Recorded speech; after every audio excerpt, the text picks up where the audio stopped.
حضرت نجاشی رضی اللہ تعالیٰ عنہ نے حضرت شرجیل رضی اللہ تعالیٰ عنہ کے ساتھ اماں حبیبہ رضی اللہ تعالیٰ عنہ کو کاشانہ اقدس مدینہ شریف کی طرف روانہ کیا۔ جب حضرت ابو سفیان رضی اللہ تعالیٰ عنہ کو اماں حبیبہ رضی اللہ تعالیٰ عنہ کے نکاح کی خبر پہنچی، اس وقت تک آپ ایمان نہیں لائے تھے، مسلمان نہیں ہوئے تھے، کیونکہ آپ فتح مکہ کے وقت مسلمان ہوئے تھے اور آپ مسلمانوں کے خلاف کئی جنگوں میں بھی آپ پیش رہے تھے اور صلح حدیبیہ میں بھی آپ تھے۔ تو جب ان کو یہ خبر پہنچی تو دیکھیے ان کا بیان، وہ کیا فرماتے ہیں کہ آقا صلاۃ والسلام اعلیٰ شرف اور عزت والے اور بلند رتبہ کفو ہیں، ان کے رشتے سے تو انکار کیا ہی نہیں جا سکتا۔ گویا انہوں نے بھی آقا صلاۃ والسلام کے اس رشتے کو پسند فرمایا، پسند کیا۔ اور پھر آپ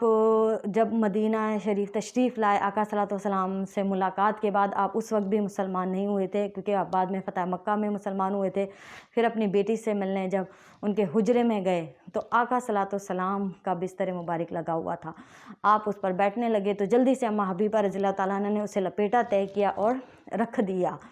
تو حضرت ابو سفیان رضی اللہ تعالیٰ عنہ نے حیرت اور غصے کا اظہار کیا کہ آپ نے مجھے اس سے بچایا ہے یا اس بستر کو مجھ سے بچایا ہے۔ تو دیکھیے اس وقت بھی ایمان کی طاقت دیکھیے، سامنے شوہر ہو چاہے والد ہو، آپ نے کہا کہ یہ محبوب رب دو جہاں میرے رب کے رسول کا بستر ہے اور آپ حالت کفر میں ہیں، گندگی میں ہیں، تو آپ کو میں اس بستر پہ کس طرح بیٹھنے دے سکتی ہوں۔ دیکھیے جب ایمان پہ بات آ جائے، جب حق پہ بات آ جائے تو چاہے شوہر سامنے ہو چاہے والد سامنے ہو، آپ کو حق پہ رہنا ہے اور اپنے شوہر کی عزت تعظیم اور تکریم کرنی ہے۔ یہ تربیت ہمیں اماں حبیبہ رضی اللہ تعالیٰ عنہ کی زندگی سے ملتی ہے۔ اماں حبیبہ رضی اللہ تعالیٰ عنہ بہت کاشانہ اقدس میں آ کے بڑی خوش و خرم تھیں اور آپ سے 65 احادیث مبارکہ مروی ہیں، اور آپ اس خوش نصیب بھائی حضرت معاویہ رضی اللہ تعالیٰ عنہ کی بہن ہیں، باپ شریک بھائی ہیں جو آپ کے، تو ان کو وحی لکھنے کا شرف حاصل ہوا تھا کہ جب آقا تو سلام وحی فرماتے تھے تو وہ حضرت معاویہ رضی اللہ تعالیٰ عنہ اس کو لکھا کرتے تھے۔ آپ اس وقت کے بہترین کاتب بھی تھے، تو آپ ان معزز شخصیت کی بہن ہونے کا اعزاز بھی آپ کو حاصل ہے۔ بعد میں آپ کا والد سمیت پورا گھرانہ ہی بہن بھائی سب مسلمان ہو گئے تھے۔ جب حضرت ابو سفیان رضی اللہ تعالیٰ عنہ کا انتقال ہوا تو جب وہ خبر اماں حبیبہ رضی اللہ تعالیٰ عنہ کو پہنچی تو 3 دن بعد آپ نے زرد رنگ منگوایا، اس کو اپنے ہاتھوں پہ اور چہرے پر لگایا کہ مجھے خدا کی قسم ہے، آقا صلاۃ والسلام نے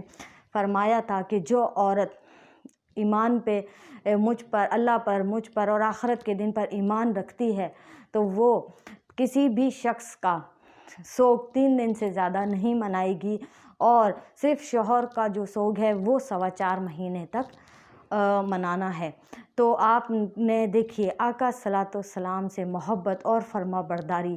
کی تربیت ہمیں یہاں سے مل۔ اب اماں حبیبہ رضی اللہ تعالیٰ عنہ کا دیگر ازواج مطہرات رضی اللہ تعالیٰ عنہ سے سلوک دیکھیے۔ جب آپ وفات کے قریب تھیں، آپ علیل تھیں، تو آپ نے اماں عائشہ رضی اللہ تعالیٰ عنہ کو بلایا اور آپ نے کہا کہ جس طرح سے ازواج مطہرات میں آپس میں کوئی بات وغیرہ ہو جاتی ہے، تو اگر میری کسی بات سے آپ کی دل آزاری ہوئی ہو، دکھا ہو، تو میں آپ سے معذرت چاہتی ہوں، مجھے معاف کر دیجیے گا۔ تو دیکھیے اماں عائشہ رضی اللہ تعالیٰ عنہ کا بڑا پن دل کہ آپ نے کہا کہ ہم نے آپ کو معاف کیا، اللہ تعالیٰ آپ کے دل سے یہ خلش بھی نکالے اور آپ کو ہمیشہ سکون، خوش و خرم اور بلند مرتبہ رکھے اور جنت میں بھی اعلیٰ مقام عطا فرمائے۔ یہ سن کر اماں حبیبہ رضی اللہ تعالیٰ عنہ خوش ہو گئیں اور انہوں نے کہا کہ اللہ تعالیٰ آپ نے مجھے خوش کیا ہے، اللہ تعالیٰ آپ کو بھی ہمیشہ اسی طرح خوش و خرم رکھے۔ اور پھر آپ نے اماں سلمہ رضی اللہ تعالیٰ عنہ کو بلایا اور ان سے بھی اسی قسم کی باتیں کی۔ تو دیکھیے سوتنے آپس میں سلوک ازواج مطہرات رضی اللہ تعالیٰ عنہ کا ایک دوسرے کے ساتھ آپ سلوک دیکھیے کہ مردم آخر بھی انہیں فکر ہے اپنی آخرت کی، اچھے سلوک کی، معافی کی، تو یہاں سے ہمیں تربیت ملتی ہے کہ معافی مانگ لینی چاہیے۔ غلطی کس سے نہیں ہوتی، خطا کس سے نہیں ہوتی؟ اگر 2 3 4 بیویوں کے مسائل ہیں تو وہاں بھی معافی مانگ لیجئے، اور اگر نہیں ہیں تو درانی جٹھانی، ساس بہن، بھائی بھابھیاں، کہیں بھی اگر کوئی ناراضگی ہے تو ضرور معافی مانگ لیجئے، کہ اگر ہم رب سے معافی کے طلبگار ہیں، رب کریم سے، تو ہمیں بھی معاف کرنا ہے، کیونکہ معاف کرنا میرے رب کریم کی صفت ہے۔ اور اگر اس صفت کو آپ اپنے اندر، ہم یہ عادت اپنے اندر پیدا کر لیں گے تو ہماری دنیا بھی جنت ہے، ہماری آخرت بھی جنت ہے۔ اللہ تعالی ہم سب کو معاف کرنے والا اور معافی مانگنے والا بنائے، آمین۔ اور امہات المومنین کی سیرت پاک کو اپنی زندگیوں میں ڈھالنے کی توفیق عطا فرمائے، آمین۔ تو آج ہم نے حضرت ام المومنین ام حبیبہ رضی اللہ تعالی عنہا کی زندگی سے چنے عزم و استقلال کے موتی، صبر اور استقامت کے موتی، حق پہ ڈٹے رہنے کے موتی، پھر چاہے سامنے والد ہو یا شوہر ہو، اور استقامت کے ساتھ اور معافی مانگ لینے اور معاف کر دینے کے پھول ذکر کریں گے ہماری اگلی ویڈیو میں، ہماری 10ویں ام المومنین ام صفیہ رضی اللہ تعالی عنہا کا۔ تب تک کے لیے اللہ حافظ۔